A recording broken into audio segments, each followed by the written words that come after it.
नमस्कार। आशा करती हूँ आप लोग अच्छे होंगे और खुश भी होंगे। बीडीएस एकेडमी 2.0 पे रोशनी मैम आप लोगों के लिए लेकर आ चुकी है बीएड फर्स्ट ईयर से रिलेटेड ईवीआई क्वेश्चन, जिनका भी सेशन 25 से 27 है, 26 से 28 है। इन दोनों स्टूडेंट के लिए आप लोगों को यहाँ पे क्लास कराया जा रहा है, वो भी फ्री और मुफ्त में। यानी आप लोगों को कोई भी चार्ज यहाँ पे नहीं लिया जा रहा है। आप लोग अगर पीडीएफ भी ले सकते हैं तो हमारे टेलीग्राम को फॉलो कीजिएगा और वहाँ पे आप लोग व्हाट्सएप ग्रुप भी आप लोगों को बनाया जाएगा, जिससे आप लोगों को डिस्कशन जो होगा वो कराया जाएगा। आप लोगों को पीडीएफ भी आप लोगों को टेलीग्राम पे मिला जाएगा। तो आप लोग कंफ्यूज मत होइए, हमारे बीडीएस एकेडमी को ज्वाइन कीजिए ताकि आप लोगों को बीएड से रिलेटेड जो भी क्वेश्चन हो, महत्वपूर्ण हो या ऐसे भी हो, सारे क्वेश्चन का आप लोगों को यहाँ पे बतलाया जाएगा। यहाँ पे हर क्वेश्चन को हल निकाला जाएगा, उसका समाधान किया जाएगा, जिससे आप लोगों को कोई भी कठिनाई ना हो एग्जाम सेंटर में बैठने में। तो चलिए हम लोग बात करने वाले हैं कोर्स 6 यानी लिंग, विद्यालय और समाज के बारे में। हम लोग क्या पढ़ेंगे? लिंग, विद्यालय और समाज के बारे में। तो लिंग, विद्यालय आप लोगों को बात कर लूं, हम लोग इंग्लिश में बात कर ले तो जेंडर स्टडीज सोसाइटी।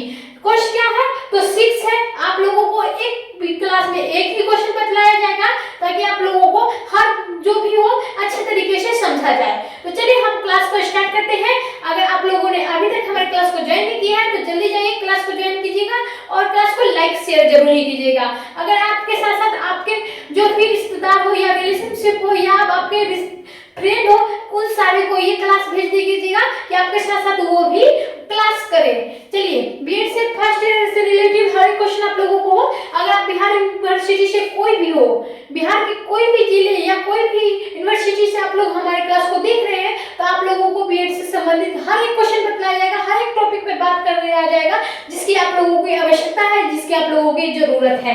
चलिए हम लोग चलते हैं क्लास 1 में। तो क्लास 1 में क्या आएगा? तो क्लास 1 में हमारा क्वेश्चन आ जाता है यहाँ पे लैंगिक भेदभाव सामाजिक एवं आर्थिक प्रगति में विकास किस प्रकार का बाधक है। यानी लैंगिक भेदभाव में जो सामाजिक एवं आर्थिक प्रगति किस प्रकार के बाधक बनता है। यानी जो लैंगिक भेदभाव में जो हमारे लिंग के आधार पर जो सामाजिक और आर्थिक प्रगति में किस प्रकार के बाधक बनते हैं, इसे हमें जाननी है। हम लोग किसी भी क्वेश्चन का आंसर देने से पहले हम लोग क्या करते हैं? तो उसका परिचय बताते हैं। तो चलिए ठीक उसी प्रकार हम लोग फिर इसी क्वेश्चन में परिचय लिखेंगे। तो परिचय में आप लोगों को क्या लिखनी है? तो परिचय में यहाँ पे लिखनी है क्या?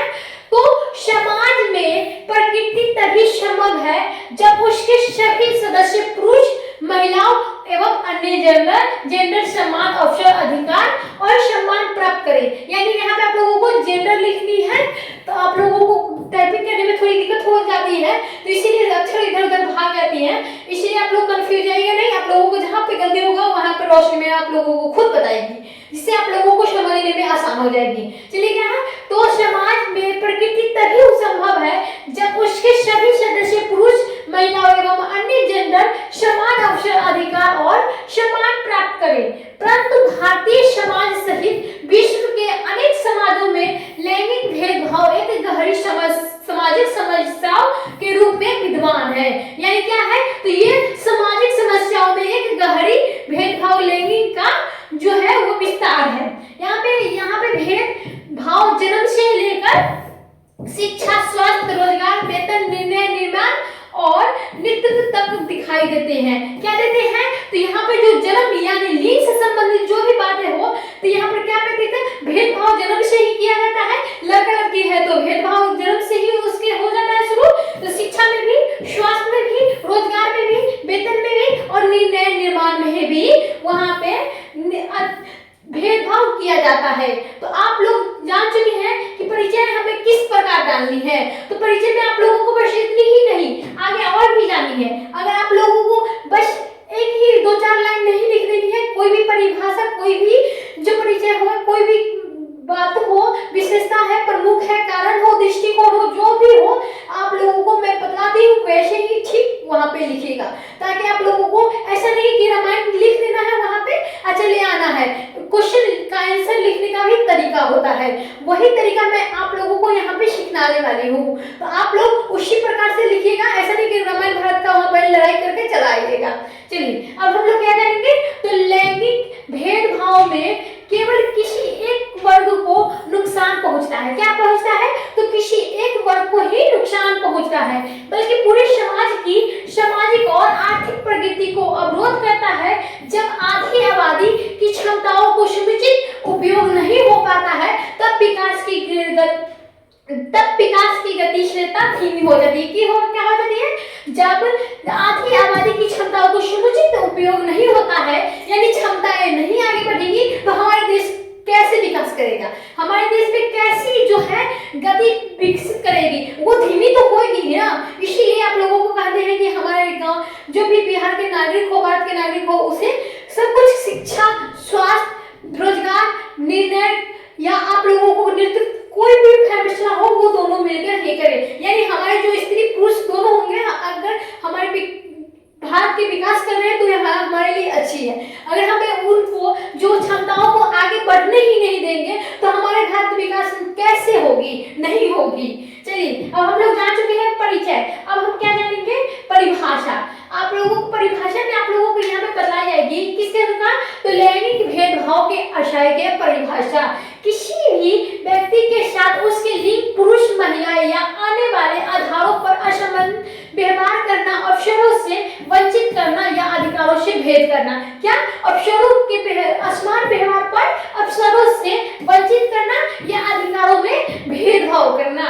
अब हम लोग जानेंगे सरल भाषा में, यानी आप लोगों को मैं बता दूं, कोई भी क्वेश्चन के आप लोग 2-3 परिभाषा याद कर लीजिएगा, यानी आप लोगों का जो कॉपी होगा ना बढ़िया दिखेगा लिखने में। तो इसलिए मैं आप लोगों को हर एक क्वेश्चन का आप लोग टॉपिक का 3-4 परिभाषा याद कर लीजिएगा। चलिए, सरल शब्दों में हम लोग बात कर लिया जाए तो लैंगिक भेदभाव के आशय के, तो लैंगिक भेदभाव के जो जब समाज में यह मान ले कि कोई एक लिंग स्वाभाविक रूप से श्रेष्ठ है और दूसरा हीन है, तब वही स्थिति लैंगिक भेदभाव कहलाती है।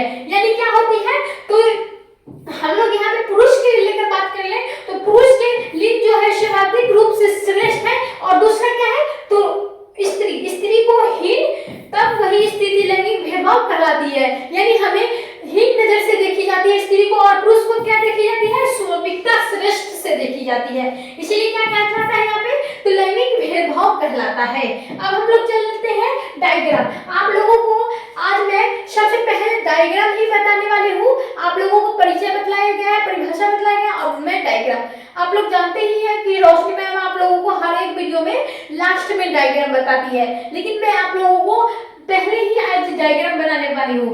चलिए, डायग्राम को आप लोग देखिएगा और समझने की कोशिश कीजिएगा।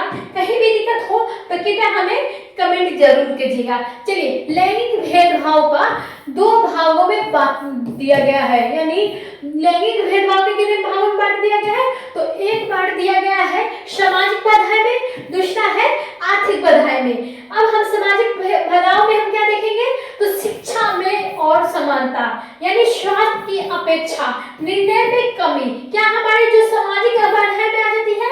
तो हमारी सामाजिक बधाई में आ जाएगी, बधाई में शिक्षा में समानता, यानी स्वास्थ्य में अपेक्षा और निर्णय में कमी।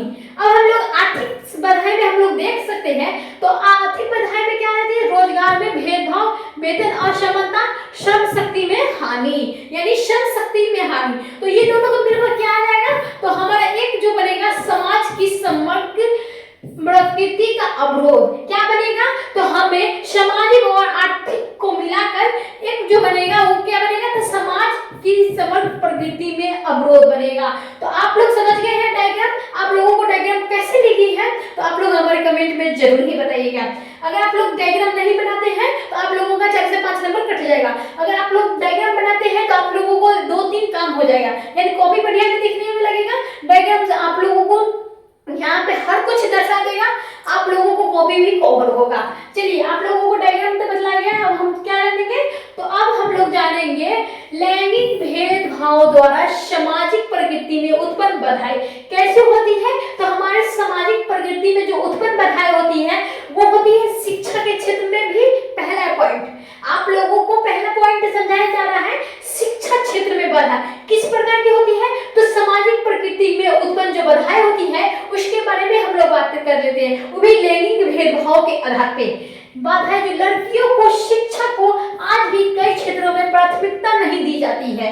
बाल विवाह, घरेलू कार्य बोझ, अपनी सुरक्षा संबंधित चिंताएं उनकी शिक्षा में रुकावट बन जाती है। क्या बन जाती है? तो लड़कियों को शिक्षा में भी आज कई क्षेत्रों में प्राथमिकता नहीं दी जाती, यानी लड़कियों को पढ़ाना ये अनिवार्य नहीं समझते हैं वहाँ के लोग, और बाल विवाह कर देते हैं और घरेलू कार्य में व्यस्त कर देते हैं और उन्हें बोझ समझ के उन्हें शादी कर देते हैं। अपनी सुरक्षा संबंधित चिंताएं को लेकर उनकी शिक्षा को रुकावट, ये आप लोग जानते हैं कि समाज में बहुत ही ऐसी चीजें आजकल हो रही है जिससे उसके माता पिता, यानी हमारे समाज के माता पिता हो, वो बहुत ही डरे हुए हैं और वो क्या करते हैं, लड़कियों को पढ़ाना नहीं चाहते हैं, घर के काम कराना चाहते और विवाह कर देते हैं। यहाँ पे चलिए अगर पॉइंट क्या है, परिणाम स्वरूप हम लोग बात कर लेते हैं तो साक्षरता दर में असमानता, पोषक विकास की कमी, जागरूक नागरिकों का जो अभाव, शिक्षा के बिना कोई भी समाज के रूप में प्रगतिशील नहीं बन सकता है। क्या नहीं बन सकता? अगर हमारे समाज में अशिक्षित लोग रहेंगे, बिना पढ़े लिखे रहेंगे या अनपढ़ लोग रहेंगे तो हमारे जो भी है प्रगतिशील हमारा समाज नहीं करेगा, हमारा समाज जो है विकास नहीं करेगा। यहीं पे आप लोगों को क्या, विकास की कमी, जागरूकता, नागरिकों को अभाव, शिक्षा में बिना कोई भी समाज में रूप में प्रगतिशील नहीं बन सकता है। आप लोग यहाँ पे समझ चुके हैं पहला पॉइंट क्या, शिक्षा क्षेत्र में बाधा, यानी शिक्षा क्षेत्र में बाधा किस प्रकार की होती है ये आप लोग बढ़िया तरीके से समझ गए। हम लोग दूसरा पॉइंट चलते हैं। हम लोग दूसरा पॉइंट पे क्या पढ़ेंगे, तो हम लोग दूसरा पॉइंट पे यहाँ पे पढ़ेंगे स्वास्थ्य एवं पोषण में असमानता, यानी स्वास्थ्य एवं पोषण में असमानता। लैंगिक भेदभाव के कारण महिलाओं को, बालिकाओं को पर्याप्त पोषण, चिकित्सा सुविधा और स्वास्थ्य देखभाल नहीं मिल पाती है। क्यों नहीं मिल पाती? कि हम लड़कियां हैं, इसीलिए हमें स्वास्थ्य में भी और पोषण में भी असमानता रखा जाता है लड़कों से। चलिए यहाँ पे आप लोगों को तो समझ चुके होंगे कि आप लोगों को जो होता है लड़कियों को पर्याप्त पोषण, चिकित्सा सुविधा में, स्वास्थ्य में देखभाल नहीं मिलती है। अब हम लोग जानेंगे इसका दुष्परिणाम, यानी दुष्परिणाम क्या हो जाता है, तो मातृ मृत्यु दर की वृद्धि हो जाती है, यानी कुछ जो है बच्चे मर भी जाते हैं इलाज के कारण। अब क्या है, कुपोषण और एनीमिया, कुपोषण और एनीमिया हो जाती है, पीढ़ीगत पे स्वास्थ्य समस्याएं हो जाती है और एक आवश्यकता सामाजिक कमी भी मजबूत सामाजिक संरचना का निर्माण नहीं कर सकता है। क्या नहीं कर सकता? तो एक आवश्यकता जो सामाजिक कमी भी मजबूत सामाजिक संरचना को निर्माण नहीं कर सकता है। तो आप लोग दूसरा पॉइंट भी समझ चुके हैं जिसमें आप लोगों को पढ़ना है स्वास्थ्य एवं पोषण के असमानता। अब हम लोग क्या जानेंगे, तो अब हम लोग जानेंगे तीसरा पॉइंट, यानी तीसरा पॉइंट आप लोगों का क्या आ जाएगा, तो निर्णय निर्माण समिति भागीदारी, यानी निर्णय निर्माण में समिति जो भागीदारी है, परिवार में, समाज और राजनीति महिलाओं की भूमिका अक्सर कौन माना जाता है, यानी क्या माना जाता है, और जब पंचायती विद्यालय, सामाजिक संस्थाएं पर नीति निर्माण में महिलाओं की भागीदारी सीमित रहती है तब निर्णय एकांकी हो जाते हैं और समाज की वास्तविक आवश्यकताओं को अनदेखी हो जाते हैं। यानी क्या हो जाती है, तो आप लोगों को बता दिया जाए, जब हमारे परिवार में, समाज और राजनीति की महिलाओं की भूमिका जब अक्सर आती है तो क्या करते हैं, वहां पे उन्हें दबा दिया जाता है। वहां पे आप लोग अगर कुछ भी कहते हैं तो वहां पुरुष या पिता या पति के द्वारा वहां पे दबा दिया जाता है, यानी क्या हो जाता है, तो एकांकी कर दिया जाता है और समाज में वास्तविक आवश्यकता को अनदेखी होती है। अब हम लोग चलेंगे चौथा पॉइंट, सामाजिक कुरीतियों का पोषण, यानी सामाजिक कुरीतियों का पोषण। लैंगिक भेदभाव से जो अनेक सामाजिक कुरीतियां हैं, यानी आप लोगों को अगला पॉइंट में जैसे भी हम लोग समझा देते हैं सामाजिक कुरीतियों का पोषण किस प्रकार से हो जाता है, तो हो जाता है यहाँ पे दहेज प्रथा के कारण, बाल विवाह हो जाता है, घरेलू हिंसा के कारण और भ्रूण हत्या के कारण। आप लोगों को दहेज प्रथा तो आप लोग जानते ही है कि अभी भी हमारे भारत में, हमारे बिहार में चल रही है दहेज प्रथा, अभी भी खत्म नहीं हुआ है। और बाल विवाह जो है कहीं कहीं हो रही है, अभी हो सकता है बहुत जगह पे बंद हो गई, लेकिन ऐसा नहीं है कि सारी जगह पे बंद हो चुका है बाल विवाह, वो भी। घरेलू हिंसा तो आप लोग देख ही सकते हो, आप लोगों का आज नहीं कल न्यूज़पेपर में आते ही रहता है, घरेलू हिंसा में ये हुआ वो हुआ। और भ्रूण हत्या तो बहुत ही ज्यादा बढ़ चुकी है। आजकल क्या होते हैं, अगर आप लोगों को गर्भ में बेटी पल रही है तो भ्रूण हत्या हो जाती है, यानी बेटी को कोई भी जन्म नहीं देना चाहता है। यहाँ पे यही कुरीति समाज हुआ, असमानता के असुरक्षा को बढ़ावा देती है, जिससे सामाजिक विकास का बाधित हो जाता है। यही होता है जो हमारे सामाजिक जो विकास को बाधित होता है, क्या होता है, तो वो बढ़ावा देता है, असुरक्षा करता है। यानी यही सब कारण जो है हमारे समाज में अभी तक जो भी है कानून नहीं कानून बनी है, लेकिन उसका कानून का रक्षा कोई नहीं हो रही है। तो चलिए हम लोग चलेंगे क्या, तो लैंगिक भेदभाव द्वारा आर्थिक प्रगति में उत्पन्न बाधाएं जो श्रम शक्ति व पूर्ण उपयोग है, यानी क्या है, तो श्रम शक्ति व पूर्ण उपयोग है। महिलाओं जनसंख्या का लगभग आधा हिस्सा, परंतु उनके श्रम भागीदारी पुरुषों की तुलना में कम। यदि महिलाओं को समान अवसर मिले तो उत्पादन बढ़ सकता है, नवाचार की प्रगति से मिल सकता है, राष्ट्रीय आय की वृद्धि हो सकती है। लैंगिक भेदभाव के कारण यह संभावना सरकार नहीं हो पाती है, क्या सरकार नहीं दे पाती है, किसके कारण, तो ये श्रम शक्ति पूर्ण उपयोग के कारण। जो महिलाओं की जनसंख्या का जो लगभग आधा हिस्सा, परंतु उनके श्रम भागीदार पुरुष को तुलना में कम कर दिया जाता है। महिलाओं के समान अवसर मिले तो उत्पादन बढ़ सकता है, यानी पुरुषों के जैसे जो भी वेतन मिला सकता है, रोजगार मिल सकता है, तो क्या बढ़ सकता है, तो उत्पादन बढ़ सकता है, नवाचार में प्रतिशत में मिल सकता है और राष्ट्रीय आय की वृद्धि हो सकती है। लैंगिक भेदभाव के कारण संभावना की सरकार नहीं हो पाती है। क्या आप लोगों को अगला पॉइंट भी समझ में आ चुका है? अब हम लोग क्या जानेंगे, तो अब हम लोग जानेंगे दूसरा पॉइंट, यानी वेतन असमानता। यानी वेतन असमानता में आप लोगों को बतलाया जाएगा कि समान कार्य के लिए महिलाओं को अक्सर पुरुषों से कम वेतन दिया जाता है। इसके परिणाम स्वरूप आर्थिक निर्माता बढ़ती है, गरीबी की स्थिति कारण होती है और घरेलू में सामाजिक और समानता गहराई, और यह स्थिति आर्थिक में सतत विकास के विपरीत करती है। यानी क्या, तो हम आप लोगों को बता दी हैं कि आप लोगों को पुरुषों से कम रोजगार, वेतन, ये सारे कारण मिलने के कारण क्या होती है, तो हमारे सामाजिक जो गरीबी की स्थिति कारण होता है, घरेलू, सामाजिक और समानता गहराई में यह स्थिति आर्थिक में सतत विकास विपरीत हो जाती है, यानी सीधे उल्टी हो जाती है।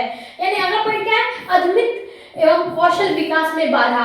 अधुनिक एवं कौशल विकास में बाधा किस प्रकार होती है, तो महिलाओं को ऋण प्राप्त करने में, संपत्ति अधिकार व्यवसाय में प्रहरण करने में अनेक कठिनाई और सामना करना पड़ता है। क्या करना पड़ता है, तो महिलाओं को ऋण प्राप्त करने के, संपत्ति में अधिकार व्यवसाय को प्रारंभ करने में अनेक कार्यों, कठिनाई और सामना करना पड़ता है। जब उद्यमी सीमित होती है तब रोजगार सृजन, आर्थिक विस्तार बाधित हो जाता है। क्या हो जाता है, तो आर्थिक विस्तार भी बाधित हो जाता है, किसके कारण, तो रोजगार और सृजन में आर्थिक जो विस्तार होता है वो बाधित हो जाता है। अगला पॉइंट आप लोगों का क्या है, तो मानव पूंजी में झरना। यानी मानव पूंजी का झरना, अर्थशास्त्र में मानव संसाधन सबसे महत्वपूर्ण पूंजी माना गया है। क्या माना गया है, तो मानव पूंजी में जो अर्थशास्त्र है, मानव संसाधन में सबसे महत्वपूर्ण पूंजी माना जाता है। लैंगिक भेदभाव के कारण क्या प्रतिभा होती है, तो लैंगिक भेदभाव के कारण प्रतिभाओं का दमन होता है, कि कौशल और ज्ञान के नुकसान होता है, दीर्घकालीन की आर्थिक विकास प्रभावित होती है। क्या होती है, तो दीर्घकालीन आर्थिक विकास में प्रभावित होती है, किसके कारण, तो कौशल और ज्ञान के नुकसान के कारण। यानी हम लोग चलते हैं अगला पॉइंट, सामाजिक एवं आर्थिक प्रगति में सही प्रभाव। यानी सामाजिक एवं आर्थिक प्रगति में सही प्रभाव किस प्रकार होते हैं, तो लैंगिक भेदभाव में सामाजिक है और आर्थिक क्षेत्र को अलग अलग नहीं बल्कि एक साथ प्रभावित करता है। तो आप लोगों को यहाँ पे बतलाया जाएगी सामाजिक एवं आर्थिक प्रगति में जो सही प्रभाव होते हैं, लैंगिक भेदभाव में सामाजिक और आर्थिक क्षेत्र को अलग अलग नहीं बल्कि एक साथ प्रभावित करता है। यहाँ पे अगला पॉइंट आप लोगों का आ जाएगा उदाहरण, जिसमें आप लोगों को हर कुछ समझा दिया जाएगा, जिसमें आप लोगों को कंफ्यूजन होगी। अगर आप लोगों को कंफ्यूजन होगी तो हमारे क्लास में जल्दी से कमेंट कीजिएगा, आप लोगों को मैं समझाने की कोशिश करूंगी। अगर अभी तक आप लोगों ने क्लास को ज्वाइन नहीं किया तो जल्दी जाइए क्लास को ज्वाइन कीजिए। अगर आप लोगों को कोई भी संबंधित बीएड से संबंधित कोई भी क्वेश्चन पूछनी है तो आप लोग हमारे टेलीग्राम पे जाइएगा, टेलीग्राम पे आप लोगों को जो भी हो आप लोग वहाँ पे क्वेश्चन पूछ सकते हो। चलिए उदाहरण पे क्या है, तो उदाहरण में आप लोगों को समझा दिया जाए कि यहाँ पे जो है अशिक्षित महिला क्या होती है, तो अनपढ़ महिलाएं, कम रोजगार होता है, कम आय होता है और कमजोर हो जाती है। क्या होती है, कम रोजगार मिलता देता है और कमजोर हो जाती है। स्वास्थ्य अगली पीढ़ी को भी पिछड़े बना देती है। क्या है? तो यह एक दूसरे के चक्र बन जाते हैं जो समाज को लंबे समय तक विकास से वंचित रखता है। क्या रखता है? तो यह एक दूसरे से चक्र बन जाता है जो समाज के लंबे समय तक विकास से वंचित रखना पड़ता है। यानी आप लोग समझ गए उदाहरण के तरीके, अशिक्षित महिलाएं, कम रोजगार, कम आय और कमजोर। स्वास्थ्य में अगली पीढ़ी को भी पिछड़े बना देगी। यानी पढ़ी लिखी हमारे घर में महिलाएं होनी चाहिए। अगर पढ़े लिखे पुरुष नहीं है कोई दिक्कत नहीं है, लेकिन हमारे घर में पढ़ी लिखी महिलाएं होनी चाहिए। उसी से अगला पीढ़ी भी जनरेशन में आ जाता है। यानी पढ़ी लिखी एक औरत होनी जरूरी है। पढ़ा लिखा पिता नहीं है कोई दिक्कत नहीं, लेकिन बच्चा किसके साथ ज्यादा वक्त बिताता है? तो वो अपनी माँ के सामने ज्यादा वक्त बिताता है। यानी पिता तो कमाने बाहर चले जाते हैं, कोई दिक्कत नहीं है, कमाने चले जाते हैं तो वो पढ़ा लिखा है, कोई भी दिक्कत नहीं, लेकिन वहाँ पास में कौन रहता है? कमा रहता है। माँ के पढ़ी लिखी होनी बहुत ही ज्यादा जरूरी है। चलिए हम लोग लास्ट और अंतिम क्वेश्चन चले जाते हैं। तो अगर आप लोग निष्कर्ष यहाँ पे जानते हैं, निष्कर्ष आप लोग 2-4 भी लाइन लिख देते कोई भी दिक्कत नहीं है। आप लोगों को बीएड में 5 नंबर कोई भी आने से नहीं रोक सकता है। तो इसलिए हम आप लोगों को अब कहते हैं निष्कर्ष आप नहीं लिखेंगे तो आप लोगों के पास 10 नंबर कट भी सकता है, लेकिन आप लोग निष्कर्ष लिखेंगे और जिस तरीके से मैं बताती हूँ आप लोगों को क्वेश्चन का आंसर दे देगा, आप लोग सेम उसी प्रकार से दीजिएगा। ऐसा नहीं कि रामायण महाभारत लिखना है, आप लोगों को अच्छे तरीके से लिखना। अंत में स्पष्ट है कि अंत में क्या है? लैंगिक भेदभाव में सामाजिक और आर्थिक प्रगति एक गंभीर बाधा है। यह न केवल महिलाओं को अधिकार को आरंभ करता है बल्कि पूरे समाज के विकास की क्षमता को भी सीमित कर देता है।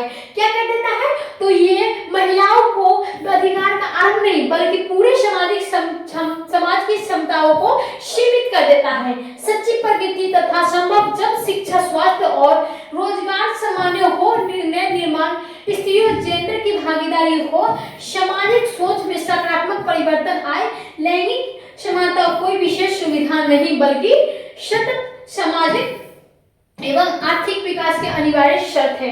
यानी आप लोगों को निष्कर्ष में समझा दिया गया है कि आप लोगों को किस प्रकार से लिखनी है। अगर आप लोगों को लिखने में कोई भी दिक्कत हो तो आप लोग वीडियो को रोक रोक कर देख सकते हो। क्लास को आप लोगों को बढ़िया से तरीके से देखना है, बढ़िया तरीके से समझना है। अगर आप लोगों को बढ़िया तरीके से समझ में आ गया तो हमारे जो भी क्लास में हो फीडबैक जरूर ही दीजिएगा लास्ट में। आप लोगों के लिए बस इतना ही। वीवीआई क्वेश्चन लेकर फिर से आऊंगी, जेंडर, स्कूल एंड सोसाइटी से लेकर। अगले दिन आप लोगों को फिर से 11th क्लास में पढ़ाया जाएगा, जो वीवीआई क्वेश्चन होगा वो। चलिए आपके लिए धन्यवाद। अगर आप लोगों को क्लास अच्छा लगा तो लाइक शेयर कमेंट करते रहिए।